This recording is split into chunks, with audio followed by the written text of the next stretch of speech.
Hi friends, नमस्कार।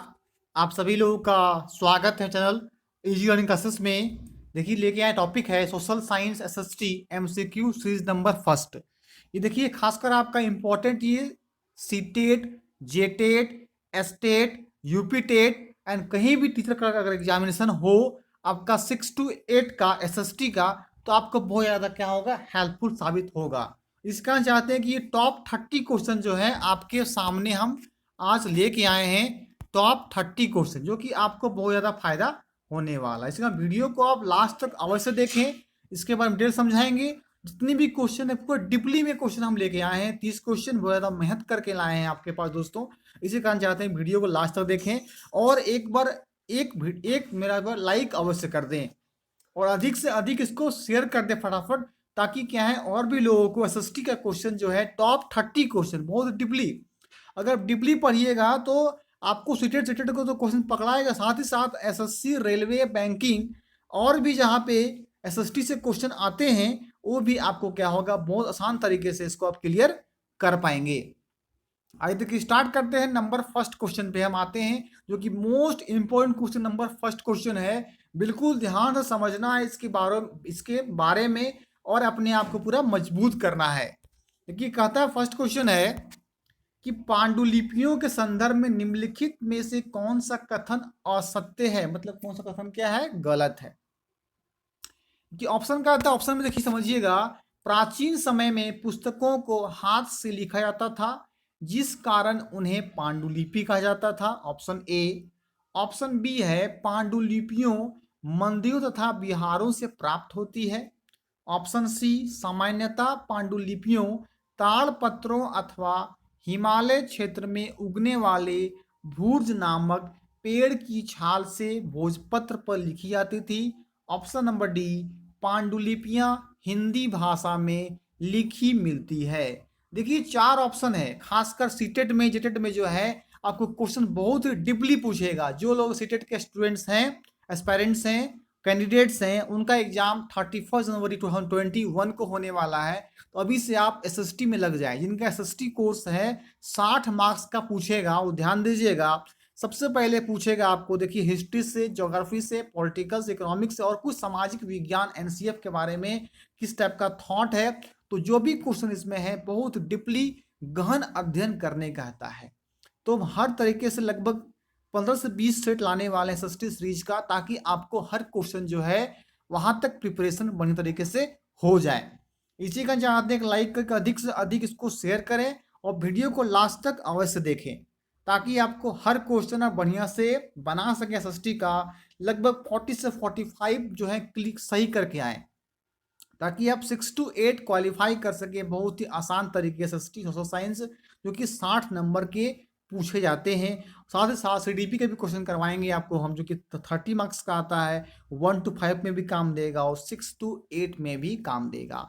और इसके जो सिलेबस होंगे हम 1 to 5, 6 to 8 का हसो बता दिया करेंगे। देखिए, आपका 6 to 8 सिलेबस में एसएसटी 60 नंबर का जो लिए हैं और जो साइंस लिए वो भी 60 नंबर का। साथ ही साथ क्या है, इंग्लिश और हिंदी देखिए दोनों कॉमन है। 30 मार्क्स का पूछेगा हिंदी, 30 मार्क्स का पूछेगा आपका इंग्लिश, 30 मार्क्स का पूछेगा सीडीपी। कितना हो गया, 90 और 60 150। तो कुल मिला के 150 जो है आपका, वो क्वेश्चन आपको इसमें पूछा जाएगा। उस तरह से आपको ध्यान रखने वाली बात यहाँ पे है। देखिए, तो क्या बताएं कि पांडुलिपियों के संदर्भ में निम्नलिखित में से कौन सा कथन असत्य मतलब गलत है। देखिए, आपको जानना पड़े कौन कौन से। सबसे पहले सत्य है, यानी कि सही है। तो प्राचीन समय में पुस्तकों को हाथ से लिखा, मैंने प्राचीन मतलब क्या हो गया, पुराने समय में पुस्तकों को हाथ से लिखा जाता था, जिस कारण उन्हें पांडुलिपि कहा जाता था। ये बिल्कुल सही है। ऑप्शन देखिए बी है, पांडुलिपियों मंदिरों तथा विहारों से प्राप्त होती है। ये भी बिल्कुल सही है। ऑप्शन नंबर सी है, सामान्यतः पांडुलिपियां ताड़पत्रों अथवा हिमालय क्षेत्र में उगने वाले भूर्ज नामक पेड़ की छाल से भोजपत्र पर लिखी जाती थी। ये भी सही है। ऑप्शन नंबर डी देखिए है दोस्तों, कि पांडुलिपियां हिंदी भाषा में लिखी मिलती है। ये देखिए यहाँ पे गलत है। तो यहाँ पे कह रहा था आपको कि पांडुलिपि संदर्भ में कौन सा कथन जो असत्य है, मीन्स गलत है। आपको इसको करेक्ट आंसर कर देना होगा। क्या चीज तो करना होगा आपको, पांडुलिपियां हिंदी भाषा में लिखी मिलती थी, ये क्या है, गलत हो जाएगा। तो आपको बिल्कुल ध्यानपूर्वक मेरी बातों को सुनना है और अपने आप को पूरा मजबूत करना है। किसी भी टॉपिक से आए तो आराम तरीके से आप क्या कर सके, इस क्वेश्चन को बिना कंफ्यूज किए इसके ऑप्शन को क्लिक करके एग्जाम में आए और सीट को क्वालिफाई करें। बहुत आसान तरीके से 6 to 8 अपने बेसिस पे सीरीज नंबर जो है हर मिलता रहेगा, ताकि आप अपने आप को स्ट्रॉन्ग कर सकें। बहुत ही मेहनत करके आपके पास ये वीडियो हम लेके आ रहे हैं। एक फ्रेंड लाइक करके अधिक अधिक इसको शेयर करें और बताएं कमेंट करके वीडियो कितना अच्छा लगा। और भी किसी टाइप का वीडियो चाहिए तो आप वो कमेंट कर सकते हो, वीडियो भी आपके पास प्रस्तुत बहुत जल्द करेंगे। आइए बढ़ते हैं दोस्तों क्वेश्चन नंबर 2 की ओर।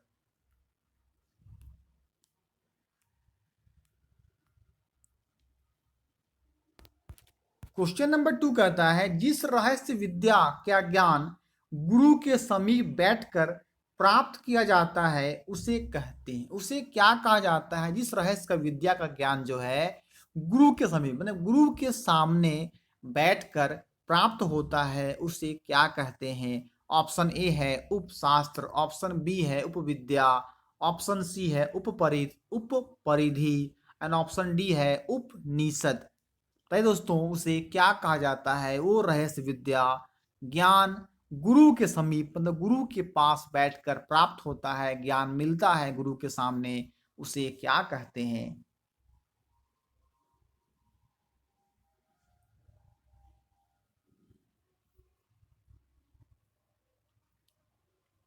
तो देखिए फ्रेंड्स, उसे उपनिषद कहा जाता है। मीन्स 2 का ऑप्शन नंबर डी यहाँ पे करेक्ट आंसर हो जाएगा। जिस रहस्य विद्या का ज्ञान गुरु के समीप बैठकर किया जाता है उसे उपनिषद कहा जाता है। अब देखिएगा हम क्या बताएं, उनसे अर्थ होता है मतलब क्या, समीप मतलब नजदीक होता है, और निषद का अर्थ होता है बैठना। अर्थात जिस रहस्य विद्या का ज्ञान गुरु के संग बैठकर उसे क्या कहेंगे? तो उपनिषद कहते हैं। कुछ और जी जान ले इसमें। उपनिषद वैदिक साहित्य के अंतिम भाग हैं। उपनिषद क्या है? वैदिक साहित्य का अंतिम मतलब अंतिम भाग आने की पाठ है इसका, इसलिए इन्हें वेदांत भी कहा जाता है। और इनकी कुल संख्या जो है उपनिषद का 108 मानी गई है। उपनिषद की संख्या है 108 है।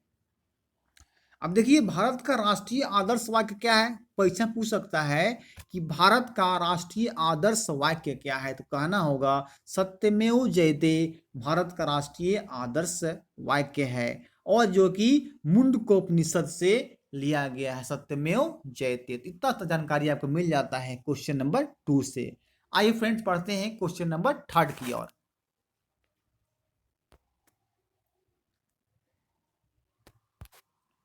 थर्ड कहता है, आजकल कई पुस्तकों व लेखों में बीसी की जगह बीसीई लिखा होता है, जिसका अर्थ होता है मतलब उसका बीसीई का आपको फुल फॉर्म बताना होगा कि बीसीई का फुल फॉर्म क्या होता है। बहुत जगह पे मिल जाएगा बीसी की जगह बीसीई, इसका बताना है फुल फॉर्म मतलब विस्तार रूप क्या होगा। ऑप्शन ए है before common era, option B है beware common era, option C है before common EVS, option D है बिफोर क्राइस्ट एरा। तो बीसीई लिखा जाता है, तो बीसीई का फुल फॉर्म यहाँ पे आपको बताना है दोस्तों कि बीसीई का फुल फॉर्म क्या होगा। तो बीसीई का फुल फॉर्म देखिए हो जाएगा आपका option number A before common era होता है बीसीई का फुल फॉर्म। अगर बात किया जाए बीसी की जगह तो जान लीजिए कि बीसी का फुल फॉर्म होता है बिफोर क्राइस्ट। क्या होता है? कहीं पूछ सकता है परीक्षा में बीसी का फुल फॉर्म, बीसी का फुल फॉर्म बताना है बिफोर क्राइस्ट। कई परीक्षा में पूछ सकता है आपको एडी का बताइए फुल फॉर्म क्या होगा। तो एडी का फुल फॉर्म होता है फ्रेंड्स एनो डोमिनी। याद रखिए, फिर सुनिएगा क्या बोले।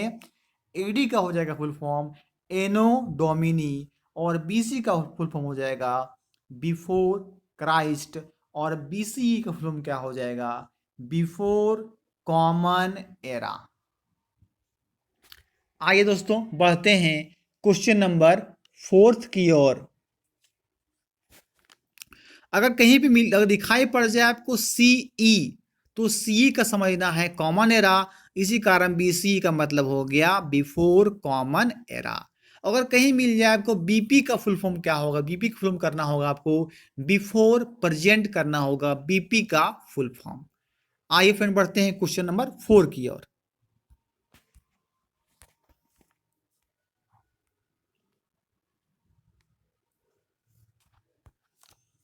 क्वेश्चन नंबर 4 है आदिवास जनजातीय, क्या लिखा हुआ है, सॉरी यहां पे कर लीजिएगा आदिवासी, आदिवासी जनजातीय लोग वाचिक परंपराओं का प्रयोग करके अपनी संस्कृति व रीति रिवाजों को संजोते हैं, जमा करते हैं। वह निम्न में से किस प्रकार के साहित्य के अंतर्गत आता है।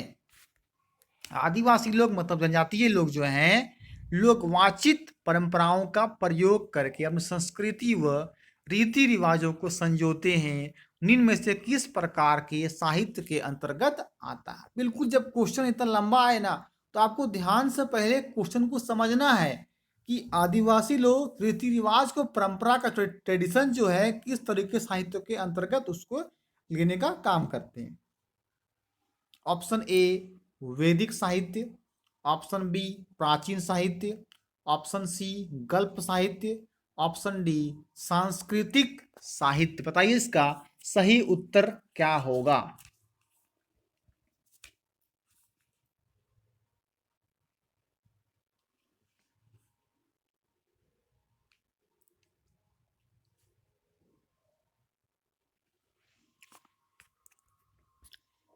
देखिए ये आपका गल्प साहित्य के अंतर्गत आता है। जब वाचित रीति रिवाजों की बात कहा जाए जनजातीय आदिवासी के रूप में, उसे कहते हैं गल्प साहित्य। इस 4 का option number C correct answer हो जाएगा। आइए बढ़ते हैं फ्रेंड्स क्वेश्चन नंबर 5 की ओर।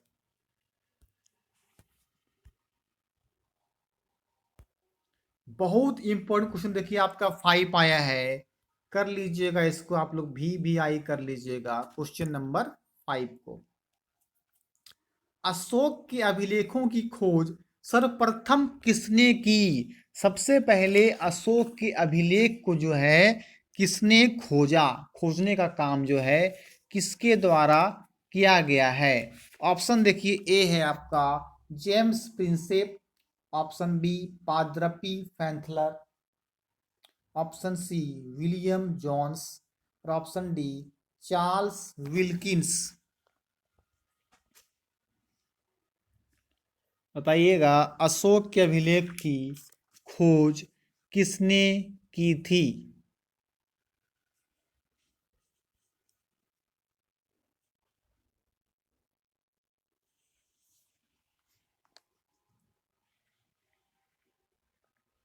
सबसे पहले अशोक के अभिलेख की खोज पादरपी फैंथलर के द्वारा किया गया था। मीन्स 5 का option number B correct answer हो जाएगा। अब देखिए ऊपर एक नाम दिया है जेम्स प्रिंसेप। अब देखिए जेम्स प्रिंसेप ने सबसे पहले अशोक के अभिलेख को पढ़ा था। कब पढ़ा था, तो 1837 ईस्वी में सबसे पहले जेम्स प्रिंसेप ने अशोक के अभिलेख को पढ़ा, याद रखिएगा। और पादरपी फैंथलर ने अशोक के अभिलेख की खोज की थी। उस समय बंगाल में ईस्ट इंडिया कंपनी की सेवा ऊंचे पद पर थे जब ये अशोक के अभिलेख को जेम्स प्रिंसेप ने 1837 ईस्वी में पढ़ा था। और अशोक के अभिलेख की खोज जो है पादरपी फैंथलर के द्वारा किया गया था। तो इतना आपको इस क्वेश्चन से याद रखना है। आइए फ्रेंड्स बढ़ते हैं क्वेश्चन नंबर 6 की ओर। सब क्वेश्चन बहुत आपको आसान लगेगा, पूरी तरीके से आप बड़े तरीके से इसको सीख सकते हैं, अपने आप को पूरी तरह से स्ट्रॉन्ग कर सकते हैं। देखिए नेक्स्ट क्वेश्चन बोलता है अभिलेखागार वह स्थान है जहां। अभिलेखागार, अब यहाँ बात होता है अभिलेखागार के बारे में इस क्वेश्चन में आपको बताया जाएगा। अब देखिए ऑप्शन ए है ऐतिहासिक पांडुलिपियों तथा दस्तावेजों को रखा जाता है अभिलेखागार में। खुदाई में पाई गई पशुओं और पक्षियों की हड्डियों को रखा जाता है। ऑप्शन सी, पुरातत्वविदों द्वारा प्राप्त किए गए पत्थर और ईंटों से बनी इमारतों के अवशेषों को रखा जाता है। ऑप्शन नंबर डी, खुदाई में पाई गई मूर्तियों को रखा जाता है। बताइएगा, अभिलेखागार वह स्थान है जहाँ पे क्या होती है, इसका क्या करना है आपको, उत्तर बताना है। वह स्थान है जहाँ, देखिए बहुत महत्वपूर्ण क्वेश्चन लेके आए हैं आपका, अभिलेखागार से। इसी का ध्यान से इसको सुनना है और अपने आप को मजबूत बनाना है कि अभिलेखागार वह स्थान है जहाँ पे ऐतिहासिक पांडुलिपियों तथा दस्तावेजों को रखा जाता है। मीन्स इसका आपका ए करेक्ट स्थान है, आंसर होगा। याद रखिएगा कि अभिलेखागार वह स्थान है जहाँ पे ऐतिहासिक पांडुलिपियों तथा दस्तावेजों को रखा जाता है। आइए दोस्तों बढ़ते हैं क्वेश्चन नंबर 7 की ओर।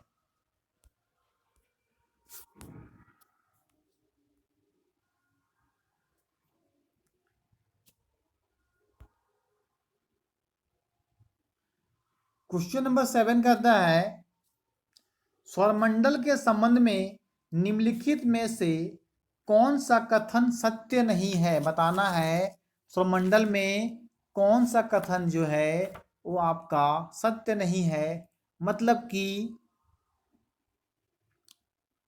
गलत है, यानी कि असत्य है। ऑप्शन ए, सौर मंडल को पहले बोला जाता है इंग्लिश में सोलर सिस्टम। सौर मंडल का मुखिया सूर्य होता है, ये तो पता होगा। सौर मंडल का मुखिया कौन होता है, सूर्य होता है। ऑप्शन नंबर बी, सौर मंडल में पुनः 9 ग्रह हैं। सी, सौर मंडल संबंधित ग्रहों व उपग्रहों को परिभाषित करने का अधिकार अंतरराष्ट्रीय खगोल संघ का है। ऑप्शन नंबर डी, उपयुक्त में से कोई नहीं। बताइएगा, सौर मंडल के संबंध में कौन सा कथन सत्य नहीं है, मतलब कि गलत है।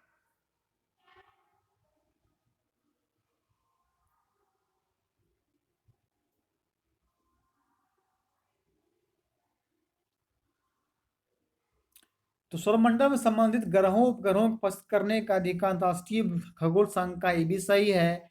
ऑप्शन नंबर देखिए बी यहाँ बता रहा है कि सौरमंडल में पुनः 9 ग्रह है। नहीं, सौरमंडल में पुनः 9 ग्रह नहीं है। सौरमंडल में अभी वर्तमान में 8 ग्रह ही हैं। 2006 अगस्त तक कुल मिला के सौरमंडल में 9 ग्रह थे, पर प्लूटो को बौना ग्रह की श्रेणी से, बौना बौना ग्रह कहा जाता है, उसको ग्रह की श्रेणी से निकाल दिया गया अगस्त 2006 में। तब से अभी तक कुल मिला के 8 ग्रह ही हैं। तो यहाँ पे सत्य कौन सा नहीं है, ऑप्शन नंबर बी, सौर मंडल में पुनः 9 ग्रह हैं, ये आपका गलत हो जाएगा। कुल मिला सौर मंडल में भी 8 ग्रह हैं। आइए जानते हैं उस 8 ग्रहों के नाम। सबसे पहले ग्रह होगा बुध, फिर शुक्र, पृथ्वी, मंगल, बृहस्पति, शनि, अरुण और वरुण। ये कुल मिला के 8 ग्रह जो हैं हमारे सौरमंडल में स्थित है। आइए बढ़ते हैं दोस्तों क्वेश्चन नंबर 8 की ओर।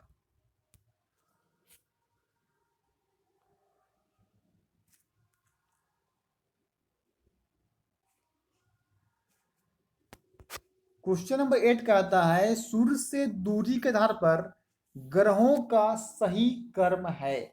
मतलब कि दूरी के आधार पर, मतलब कौन ग्रह सूर्य के बगल में है, फिर उसके बगल में सबसे नजदीक ग्रह सूर्य के कौन है, फिर उसके बगल में, फिर उसके बगल में, इसी को कहते हैं दूरी के आधार पर ग्रहों का सही क्रम क्या होगा।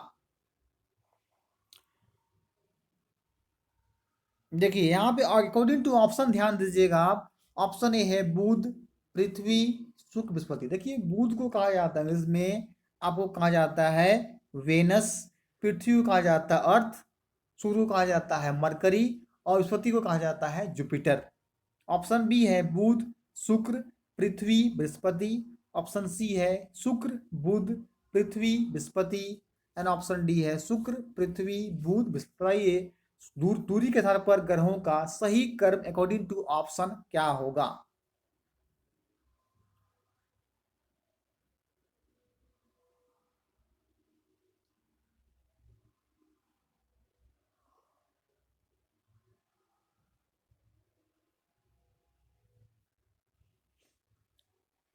सही क्रम देखिए हो जाएगा ऑप्शन नंबर बी, बुध, शुक्र, पृथ्वी, बृहस्पति। मीन्स 8 का बी यहाँ पे करेक्ट आंसर हो जाएगा। आइए समझते हैं सब तरीके से इसमें कि एगो ट्रिक्स याद रखिएगा ट्रिक एक, बसपम बीसन। यहाँ देखिए बुध से हो गया ब, फिर स से शुक्र हो गया, प से पृथ्वी, बस पम पम म से मंगल, लेकिन मंगल देखिए आपका नहीं है, फिर ब से क्या होगा बृहस्पति। तो सूर्य दूरी तरफ सबसे पहला ग्रह कौन सा है, बुध। सेकंड में क्या होगा, शुक्र, पृथ्वी, बृहस्पति। मीन्स 8 का option number B correct answer हो जाएगा। आइए फ्रेंड बढ़ते हैं क्वेश्चन नंबर 9 की ओर।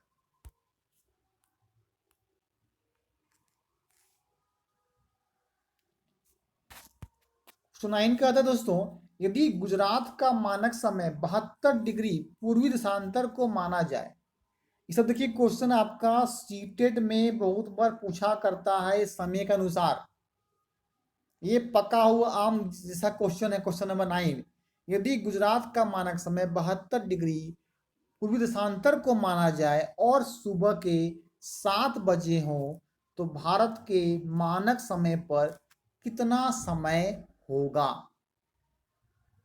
बिल्कुल क्वेश्चन ध्यान समझना है को, गुजरात का मानक समय कितना दिया है, 72 डिग्री। कौन देशांतर में है, पूर्वी देशांतर को माना जाए, तो सुबह के 7 बजे हो तो भारत के मानक समय में कितना समय होगा, मतलब कितना बचेगा। ऑप्शन ए है 7:40 प्रातः, ऑप्शन बी 7:42 प्रातः, ऑप्शन सी 7:50 प्रातः, ऑप्शन डी 7:20 प्रातः।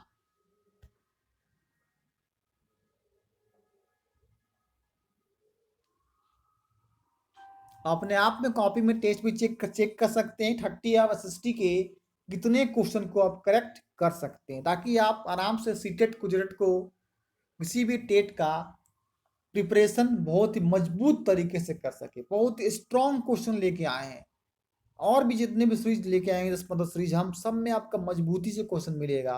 और निश्चित है 35 से लेकर 40 क्वेश्चन जो आप इसमें करेक्ट आंसर करके एग्जाम में आएंगे। देखिए जब 7 बजे हो तो भारत के मानक समय पर 7:42 प्रातः होगा। मीन्स 9 का आपका 9th का option number B correct answer हो जाएगा, 7:42 प्रातः होगा। आइए दोस्तों बढ़ते हैं क्वेश्चन नंबर 10 की ओर।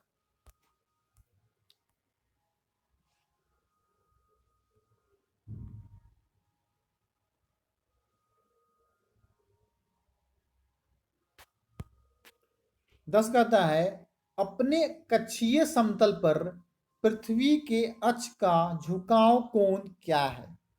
अपने कक्षीय समतल पर जो है पृथ्वी के अक्ष का झुकाव कोण क्या है। Option A 23.5 degree, option B 90 degree, option C 45 degree and option D 66.5 degree.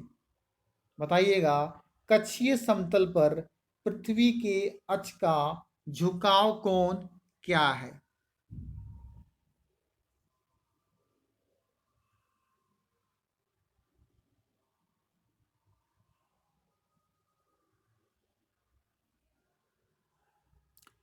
पृथ्वी के झुकाव कोण जो है ऑप्शन नंबर डी 66.5 डिग्री है। ये भी कर लीजिएगा, VVI, CTET, JTET, MPTET, UPTET, बीटेट सब परीक्षा में पूछा जाएगा।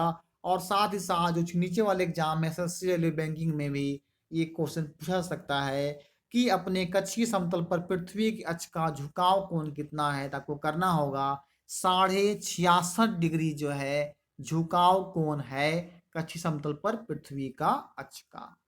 कितना, 66.5 डिग्री। याद रखिएगा ये 66 1/2 मतलब हो गया 66.5 डिग्री, 1/2 मतलब हो गया 23.5 डिग्री। आइए बढ़ते हैं दोस्तों क्वेश्चन नंबर 11 की ओर।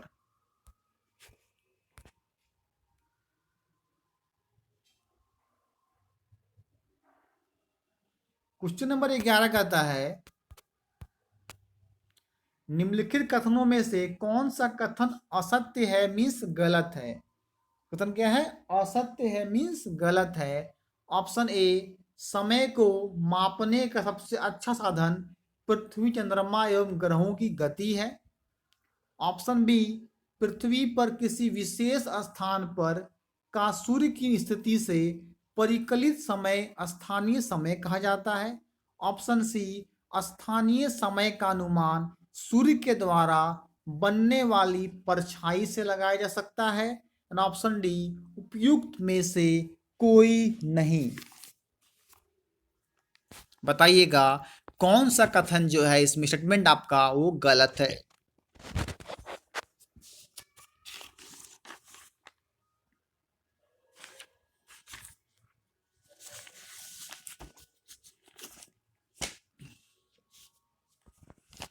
सबसे ए देखिए ऑप्शन आपका है, समय को मापने का सबसे अच्छा साधन पृथ्वी, चंद्रमा एवं ग्रहों की गति है। बिल्कुल सही है ये।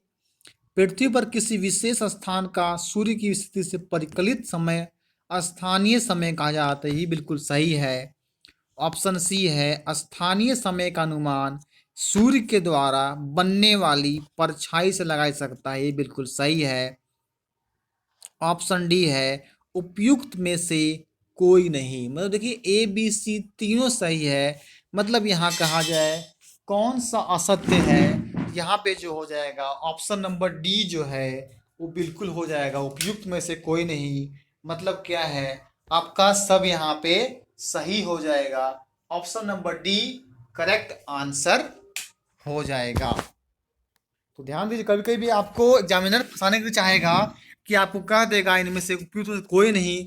आपको याद रखना पड़ेगा ये सब जो है स्थानीय समय का अनुमान सूर्य के द्वारा बन परछाई से लगा सकता है। ये बिल्कुल सही था। और पृथ्वी पर किसी विशेष स्थान का सूर्य की स्थिति से परिकलित समय स्थानीय समय कहा जाता है। ये बिल्कुल सही था।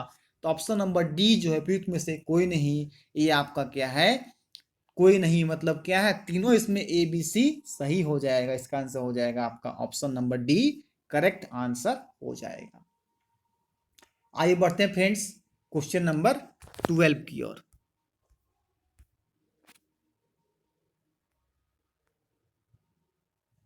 क्वेश्चन नंबर 12 कहता है, पृथ्वी द्वारा सूर्य के चारों ओर घूमने को कहा जाता है। मतलब पृथ्वी द्वारा जो है सूर्य चारों ओर के चक्कर लगाता है पृथ्वी, उसकी जो घूमता है हमारा पृथ्वी ना सूर्य के चारों ओर, उस चीज को क्या कहा जाता है।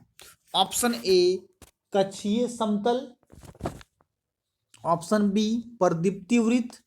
ऑप्शन सी, घूर्णन। एंड ऑप्शन डी, परिक्रमण। सभी क्वेश्चन महत्वपूर्ण हैं, याद रखिएगा आप लोग। इसी कारण बिल्कुल ध्यानपूर्वक से हमारे वीडियो को देखें, मेरी बातों को सुने और वीडियो को लास्ट तक देखें।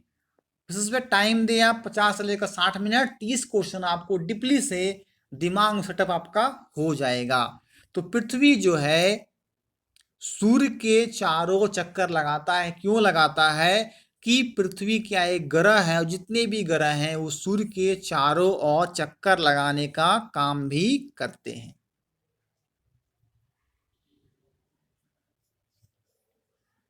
तो उसे देखिए आपका परिक्रमण कहा जाता है। मीन्स 12 का option number D correct answer हो जाएगा। पृथ्वी द्वारा सूर्य के चारों ओर घूमने को कहा जाता है परिक्रमण। क्या कहा जाता है दोस्तों, तो परिक्रमण कहा जाता है। सूर्य के चारों ओर घूमने को परिक्रमण कहा जाता है। आइए बढ़ते हैं क्वेश्चन नंबर 13 की ओर।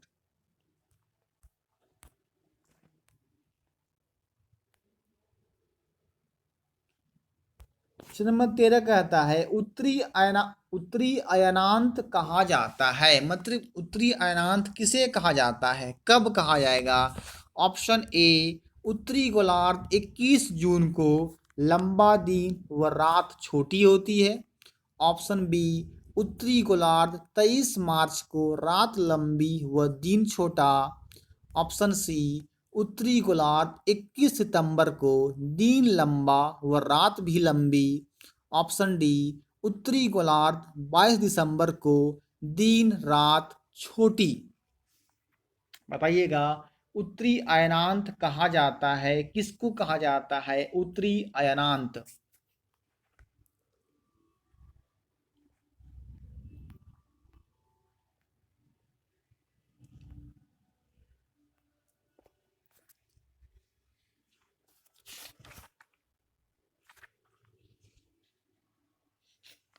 उत्तरी ऐनान देखिए कहा जाता है दोस्तों, ऑप्शन नंबर ए उत्तरी गोलार्ध 21 जून को, लंबा दिन वह रात छोटी, मीन्स यहाँ पे 13 का option number A correct answer हो। याद रखिएगा, उत्तरी ऐनांत कहा जाता है उत्तरी गोलार्ध 21 जून को, लंबा दिन होता है वह रात क्या होती है, छोटी होती है।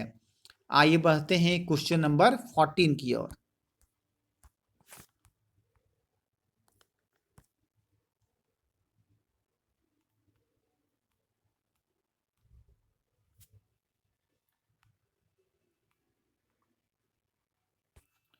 आइए दोस्तों आते हैं क्वेश्चन नंबर 14 की ओर। कहता है पृथ्वी से चंद्रमा का केवल एक ही भाग दिखाई पड़ता है क्योंकि। बहुत महत्वपूर्ण प्रश्न है। ऐसे ही प्रश्न जो है क्वेश्चन सीटेट में पूछे जाएंगे, बहुत ही डीपली क्वेश्चन।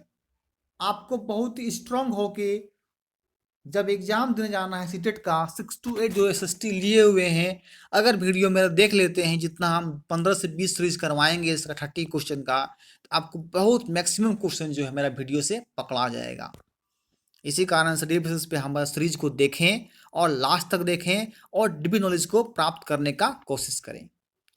तो कहता है क्वेश्चन कि पृथ्वी से चंद्रमा का केवल एक ही भाग दिखाई पड़ता है क्योंकि चंद्रमा केवल पृथ्वी का चक्कर लगाता है परंतु अपने अक्ष पर चक्कर नहीं लगाता है। ऑप्शन बी, चंद्रमा पृथ्वी का चक्कर नहीं लगाता है, केवल अपने अक्ष पर चक्कर लगाता है।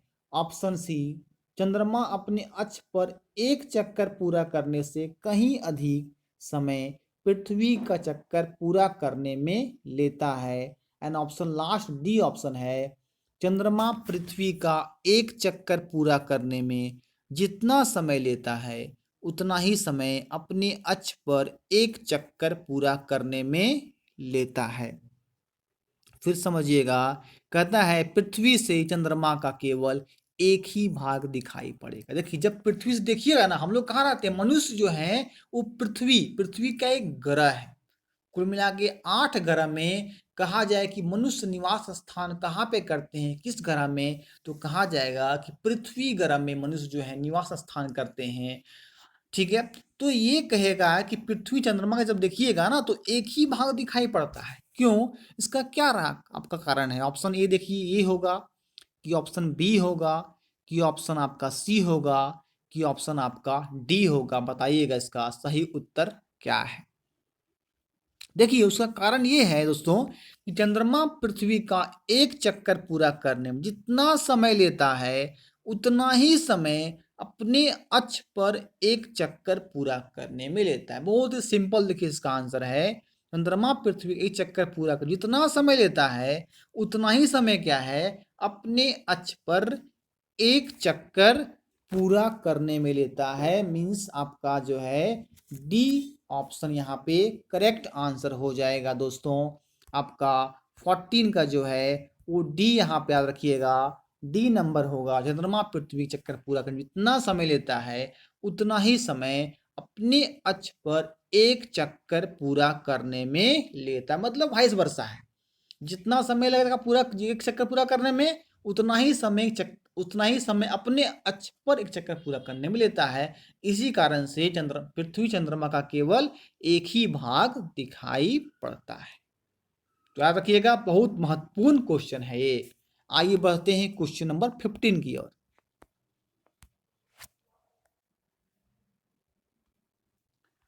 क्वेश्चन नंबर 15 भी बहुत ही महत्वपूर्ण देखिए आपके पास लेके आए हैं। निम्नलिखित कक्षाओं में से कौन सा कथन पृथ्वी की स्थिति के संबंध में सत्य है, मतलब कि सही है, वो आपको बताना है।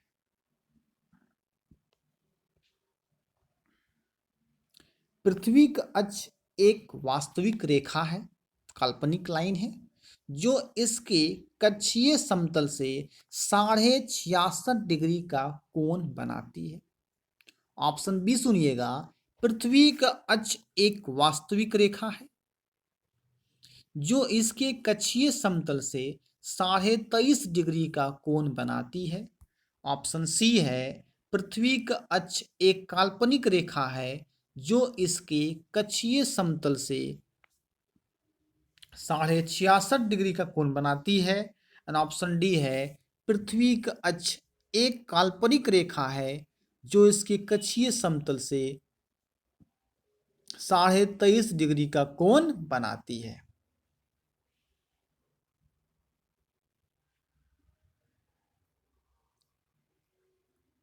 दो में देखिए आपका वास्तु रेखा का ऑप्शन है और दो में आपका काल्पनिक रेखा का ऑप्शन है। वास्तविक मतलब होता है रियली, काल्पनिक मतलब होता है जो कल्पना योग्य है, जो आप सोचते जरूरी नहीं हो आपको मिल जाए, उसे कहते हैं काल्पनिक रेखा। मतलब कल्पना कर रहे हैं ये ऐसा होना चाहिए। तो यहाँ बताना है कि कौन सा कथन पृथ्वी की स्थिति के संबंध में, पृथ्वी का जो होता है स्थिति के संबंध में क्या है, वो सत्य होगा।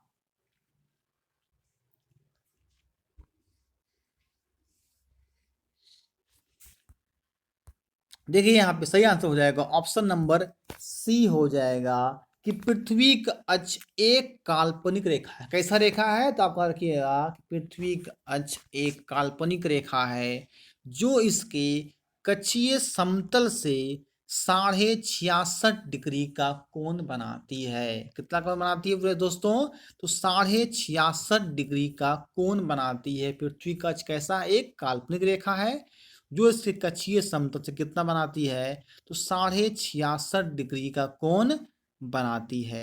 आइए बढ़ते हैं नेक्स्ट क्वेश्चन नंबर की ओर।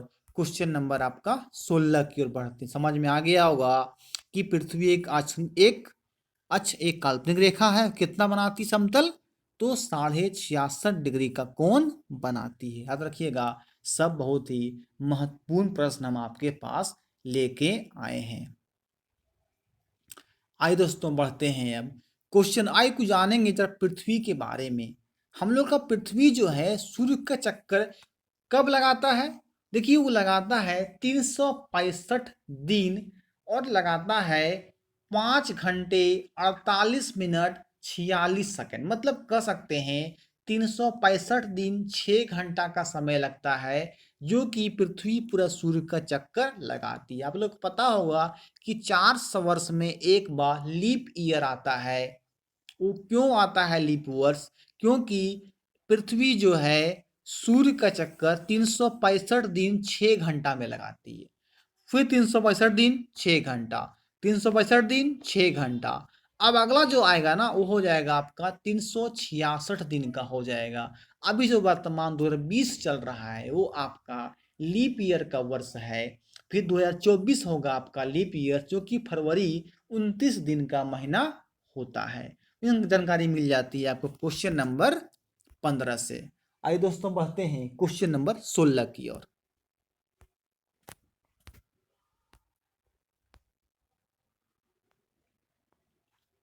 समय 16 कहता है निम्नलिखित में से ग्रहों को कौन सा संयोजन गैसीय ग्रह कहलाता है। गैसीय ग्रह को कौन सा ग्रह जो है कहलाएगा, आपका गैसीय ग्रह कहलाएगा। आइए अब जरा समझते हैं कौन सा हमारे गैसीय ग्रह हैं। Option A Brihaspati Shani Arun Varun, option B Brihaspati Mangal Prithvi Varun, option C Shukra Brihaspati Mangal Shani, option D Mangal Shukra Shani Arun. बताइएगा कौन से जो हैं 4 ऐसे ग्रह हैं संयोजन गैसीय ग्रह कहलाता है। जो गैसीय ग्रह होते हैं इसमें कौन कौन से गैस होते हैं, तो 2 गैस होते हैं, एक हाइड्रोजन और सेकंड आपका हीलियम होता है। 2 गैसीय जो हैं ग्रह होते हैं। वो कौन कौन से गैसीय ग्रह कहलाते हैं वो बताना है। देखिए कुल मिला के 8 ग्रह हैं, तो 4 ग्रह जो हैं वो गैसीय ग्रह कहलाते हैं। बताना है वो कौन कौन से 4 ग्रह कहलाते हैं। देखिए आपका हो जाएगा बृहस्पति शनि अरुण और वरुण, मीन 16 का option number A correct answer हो जाएगा। संयोजन गैसीय ग्रह जो है वो 4 ग्रह कहलाते हैं, बृहस्पति शनि अरुण और वरुण।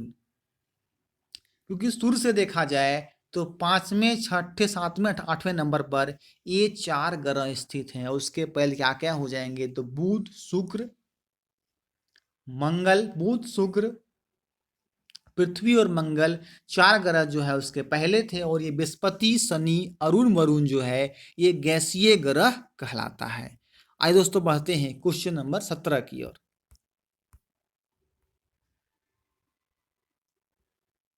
17 कहता है भारत की मानक देशांतर है, कितनी है भारत की मानक देशांतर?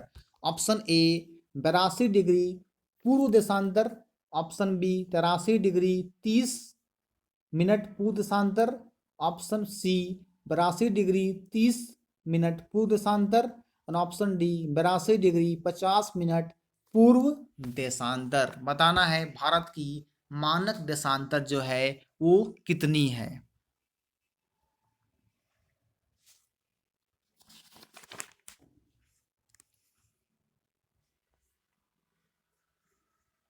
देखिए भारत की मान देशांतर 82 डिग्री 30 मिनट पूर्व देशांतर मीन्स 17 का option number C correct answer हो जाएगा। 82 डिग्री 30 मिनट पूर्व देशांतर को भारत का मानक देशांतर कहा जाता है, तो 17 का सी जो है वो करेक्ट आंसर होगा। आइए बढ़ते हैं दोस्तों क्वेश्चन नंबर 18 की ओर।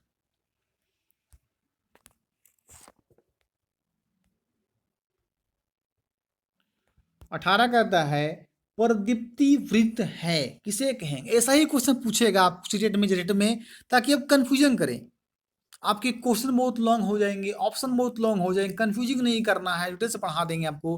प्रदीप्ति वृत्त देखिए क्या है। ऑप्शन ए वृत्त जो ग्लोब को 2 भागों में विभाजित करता है, ऑप्शन बी वृत्त जो ग्लोब पर दिन को रात से विभाजित करता है, ऑप्शन सी विषुव पर पृथ्वी की स्थिति जब दिन रात बराबर होते हैं, ऑप्शन डी एक विशेष मध्याह्न रेखा पर दोपहर 12 बजे से सूर्य की स्थिति। बताइएगा प्रदीप्ति वृत्त क्या है? 4 आपके ऑप्शन हैं, बताना है इसके करेक्ट आंसर क्या होगा।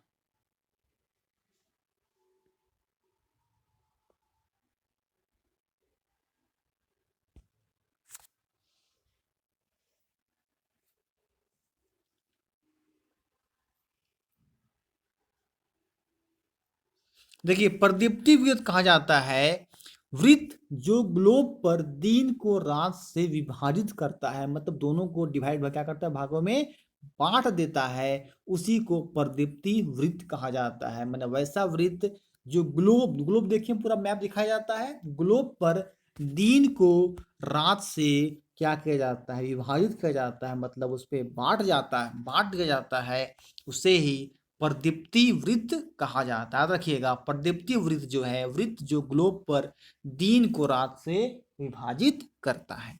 आइए बढ़ते हैं दोस्तों क्वेश्चन नंबर 19 की ओर।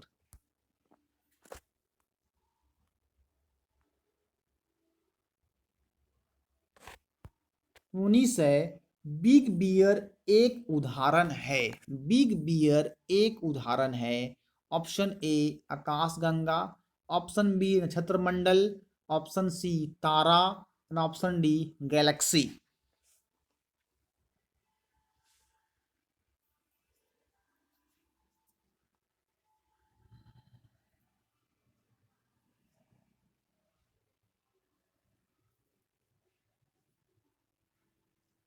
कभी कभी शॉर्ट क्वेश्चन भी आपको एग्जाम में पूछ सकता है कि बिग बियर जो है वो किसका उदाहरण है, तो बताना होगा कि बिग बियर जो है एक नक्षत्र मंडल है। मीन्स 19 का आपका option number B correct answer हो जाएगा। रखिएगा बिग बियर जो है वो एक नक्षत्र मंडल है। याद रखिएगा बिग बियर क्या है, तो बिग बियर एक नक्षत्र मंडल है। आइए बढ़ते हैं क्वेश्चन नंबर 20 की ओर।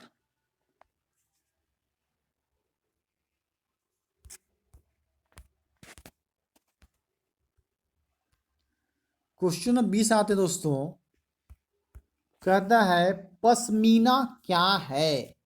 एक नृत्य, ऑप्शन ए एक नृत्य जो लद्दाख में प्रचलित है, ऑप्शन बी एक खाद्य पदार्थ है, ऑप्शन सी एक बकरी की प्रजाति जो ऊन के लिए प्रसिद्ध है, ऑप्शन डी एक पहाड़ी जो लद्दाख में स्थित है। बताइएगा पश्मीना क्या है?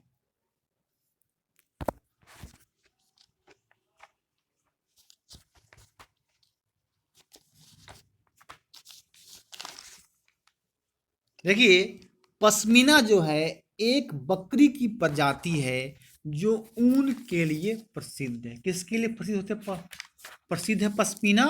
तो पश्मीना जो है वो एक बकरी की प्रजाति है जो ऊन के लिए प्रसिद्ध है।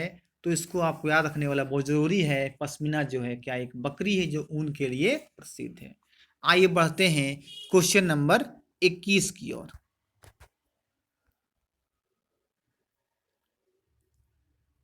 21 कहता है दोस्तों, कावेरी नदी को लेकर भारत के कौन से दो राज्यों के बीच विवाद है? मीन्स लड़ाई चल रहा है। कौन से दो राज्यों के बीच विवाद है, लड़ाई है कावेरी नदी को लेकर? भारत के वो कौन से दो राज्य हैं?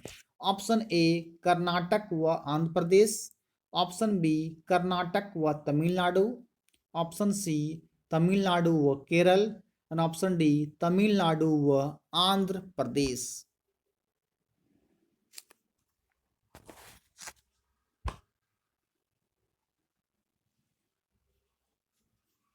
नदी आपका कावेरी नदी है। दो लोगों के बीच हमेशा लड़ाई अनेक भी विवाद होता है, मतलब लड़ाई झगड़ा होता है। वो दोनों राज्य जो हैं कौन कौन है याद रखिएगा। क से कावेरी याद रखिए, कत का तत का त। तो क से कावेरी, फिर आखिए कत, तो हो जाएगा। देखिए कर्नाटक और तमिलनाडु के बीच विवाद होता है। भारत के दो राज्य दोनों ये है साउथ में स्थित है। तो कावेरी नदी का जो विवाद जो है दो राज्य होता है, कर्नाटक और तमिलनाडु के बीच लड़ाई होती है कावेरी नदी की। तो ये भी आपके लिए बहुत महत्वपूर्ण प्रश्न है कि ये कावेरी नदी को लेकर भारत के कौन से दो राज्य हैं जिनकी लड़ाई विवाद होती है? तो याद रखिएगा कत यानी कर्नाटक व तमिलनाडु दोनों कहाँ है? साउथ में, दक्षिण भारत में स्थित है। आइए बढ़ते हैं क्वेश्चन नंबर 22 की ओर।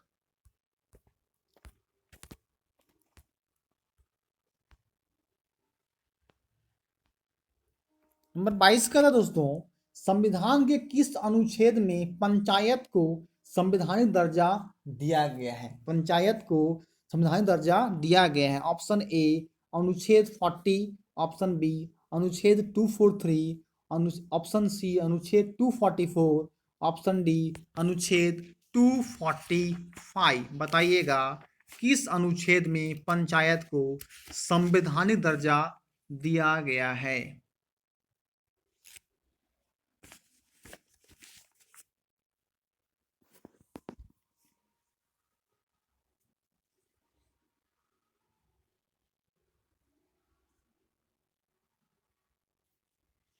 देखिए सही आंसर हो जाएगा पंचायत संवैधानिक दर्जा अनुच्छेद 243 में दिया गया। कह सकते हैं इसमें आर्टिकल 243 में पंचायत को संवैधानिक दर्जा दिया गया है। 22 का option number B correct answer हो जाएगा। आइए बढ़ते हैं और कुछ जानकारी लीजिए। कहेगा प्रश्न इसमें कि भारत के संविधान लागू होने के समय पंचायत का प्रावधान संविधान के किस भाग में था? तो उसका उत्तर हो जाएगा कि भाग 4 में था। पंचायत का प्रावधान किस भाग में था? तो भाग 4 में था। क्वेश्चन ये पूछ सकता है कि कौन सा संविधान संशोधन पंचायती राज से संबंधित है? कितना संविधान संशोधन में जो है वो पंचायती राज से संबंधित है? तो कहना होगा 73वां संविधान संशोधन 73rd अमेंडमेंट एक्ट के अनुसार जो है वो पंचायती राज संबंधित जो है 73वां संशोधन संबंधित है। चलिए बढ़ते हैं क्वेश्चन नंबर 23 की ओर।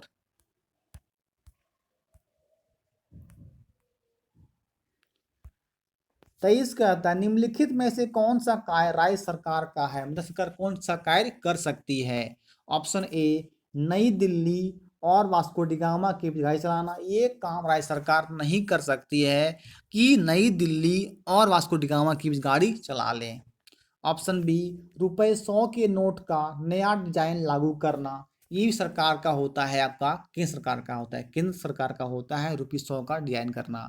ऑप्शन सी पाकिस्तान और बांग्लादेश के साथ शांतिपूर्ण संबंध बनाना। ये भी एक राज्य सरकार नहीं कर सकती है। ऑप्शन नंबर डी देख लास्ट किया है आपका 10वीं कक्षा में बोर्ड परीक्षा बंद करना, ये काम जो है राज्य सरकार कर सकती है कि 10वीं कक्षा में बोर्ड परीक्षा नहीं ली जाए। ये कार्य जो है राज्य सरकार का कर सकती है, ये अपना उसका अधिकार है।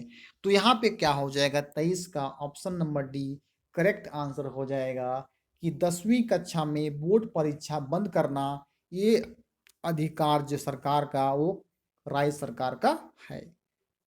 तो ये जानकारी मिल जाती है क्वेश्चन नंबर 23 से। आइए बढ़ते हैं। तो ये ए बी सी का जो ऑप्शन है, ये तीनों जो है वो कार्य केंद्र सरकार का है। आइए बढ़ते हैं क्वेश्चन नंबर 24 की ओर।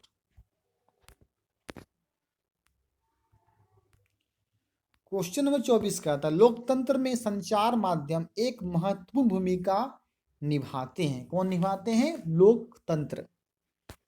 ऑप्शन ए, देश और संचार के बारे में समाचार देने और उनमें होने वाली घटनाओं पर चर्चा करने में। ऑप्शन बी, वस्तुओं का विज्ञापन करने में ताकि लोग अपनी पसंद की वस्तुएं खरीद सके। ऑप्शन सी, क्रिकेट के आयोजनों का प्रसारण करना ताकि लोग घर बैठे इसे देख सके। ऑप्शन डी, विभिन्न प्रकार के मनोरंजन की चीजें प्रस्तुत करना। बताइएगा करेक्ट आंसर क्या होगा। लोकतंत्र में संचार माध्यम एक महत्वपूर्ण भूमिका निभाते हैं, बताइए सही उत्तर क्या होगा।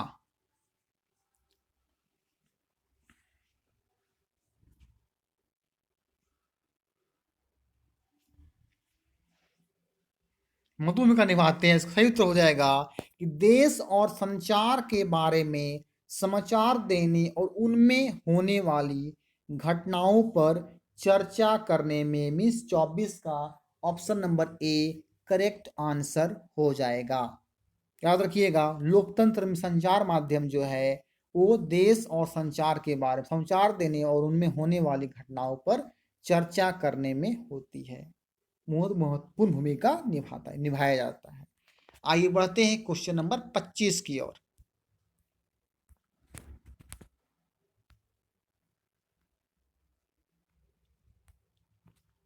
25 कहता है, संयुक्त राज्य अमेरिका, मतलब कहेंगे यूएसए, क्या कहेंगे दोस्तों? USA, United state of America में सामाजिक भेदभाव को रोकने के लिए नागरिकता अधिनियम कब पारित हुआ? जान लीजिए एक बात, जो भी आपके जो है प्रीवियस ईयर के क्वेश्चन पूछे गए हैं आपके, खासकर दिसंबर में, आपका जो है 2019 का, और कह रहे हैं आपका जुलाई में, उसका भी प्रीवियस ईयर क्वेश्चन एक बार हम 60 क्वेश्चन पूरा करवा देंगे, ताकि आप प्रीवियस ईयर क्वेश्चन देख सकते हैं क्वेश्चन कैसे एग्जाम में पूछे गए हैं। तो 60 क्वेश्चन दो हम प्रीवियस 2-3 ईयर साल का जो है प्रीवियस ईयर क्वेश्चन भी हम करवा देंगे सेट में, ताकि आपको पता यहाँ से चल सके कि कितने क्वेश्चन कैसे परीक्षा में पूछे जाते हैं आपके एसएसटी के। तो अमेरिका में सामाजिक भेदभाव को रोकने के लिए नागरिकता अधिनियम कब पारित हुआ था रोकने के लिए? Option A 1964, option B 1965, option C 1864, option C D 1865। बताइएगा इसका सही उत्तर क्या होगा। तो अमेरिका में भेदभाव को रोकने के लिए नागरिकता अधिनियम पारित जो किया गया था, ऑप्शन नंबर ए 1964 ईस्वी में किया गया था। याद रखिएगा कब किया गया अमेरिका में भेदभाव को रोकने के नागरिकता अधिनियम लागू? तो 1964 ईस्वी में किया गया था। बहुत महत्वपूर्ण प्रश्न है। आइए बढ़ते हैं फ्रेंड्स क्वेश्चन नंबर 26 की ओर। टॉप 30 क्वेश्चन करवा रहे हैं आपको।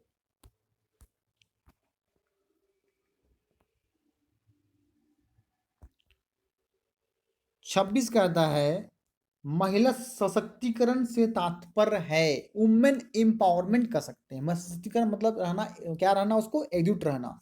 ऑप्शन ए, महिलाओं को शिक्षा देना। ऑप्शन बी, सभी क्षेत्रों में आत्मनिर्भर बनाना।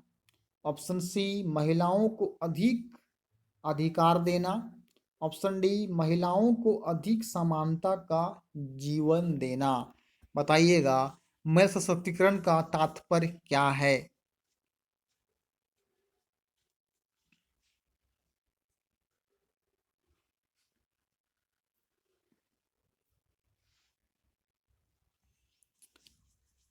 महिला सशक्तिकरण से तात्पर्य होता है सभी क्षेत्रों में आत्मनिर्भर बनाना, मीन्स 26 का option number B correct answer हो जाएगा। क्वेश्चन जो है, प्रश्न आते हैं इस विभाग से, ध्यान दीजिएगा कि महिला सशक्तिकरण का तात्पर्य है सभी क्षेत्रों में महिला को क्या करना, आत्मनिर्भर बनाना, खुद से लड़ना, खुद से अपने आप को काबू करना, वो चीज होता है महिला सशक्तिकरण। आइए बढ़ते हैं दोस्तों क्वेश्चन नंबर 27 की ओर।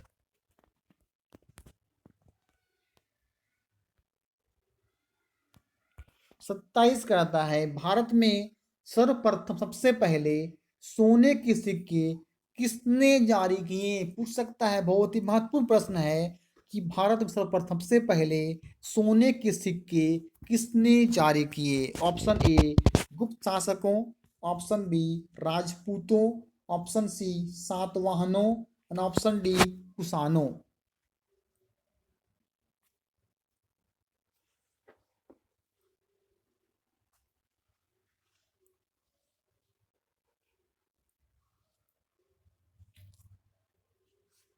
तो भारत में सर्वप्रथम सोने के सिक्के कुषाणों ने जारी किए थे।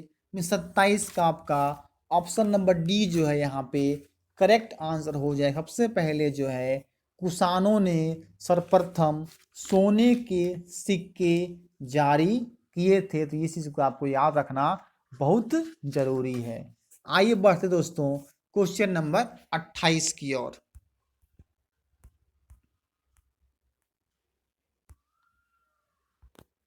28 का था हड़प्पा कालीन पूरा स्थल धौलावीरा, देसलपुर एवं सूरकोटदा कहाँ स्थित। देखिए तीन जगह का नाम है, देखिएगा तीन जो है वो जगह का नाम आपका हड़प्पा कालीन, हड़प्पा के समय जो हुआ था वो तीन जगह का नाम है धौलावीरा, देसलपुर एवं सूरकोटदा। ये किस राज्य में स्थित है, आपको इसका उत्तर बताना है। Option A Gujarat, option B Punjab, C Rajasthan और डी हरियाणा।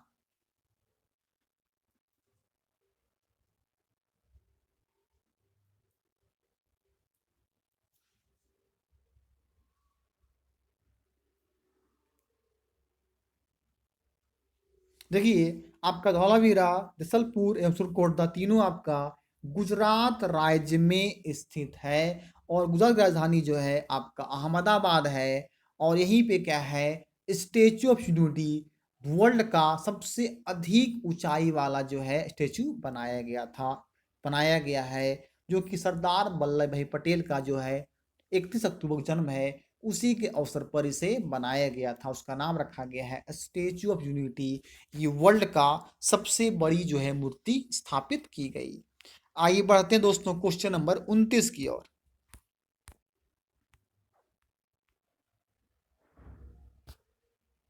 29 कहता है सामाजिक अध्ययन की शिक्षण प्रक्रिया के दौरान अध्यापक किस प्रकार नीरस व उबाऊ प्रस्तुति को रोचक बना सकता है, बहुत इंटरेस्टिंग बना सकता है।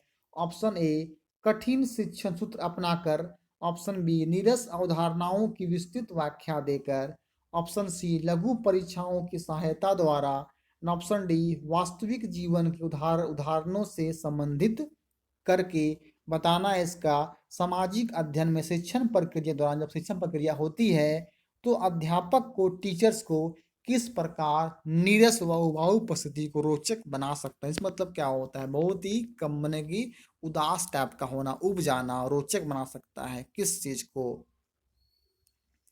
तो वह बनने के लिए आपको वास्तविक जीवन, रियली जो है लाइफ उदाहरणों से संबंधित करके ये काम करना होगा। जो वास्तविक रियली में जो जीवन है के उदाहरणों से संबंधित करके। तो 29 का डी ऑप्शन करेक्ट हो जाएगा। आइए बढ़ते हैं आज का अंतिम प्रश्न क्वेश्चन नंबर 30 की ओर आते हैं। ऐतिहासिक काल वो है जहां, किसे कहा जाता है ऐतिहासिक काल।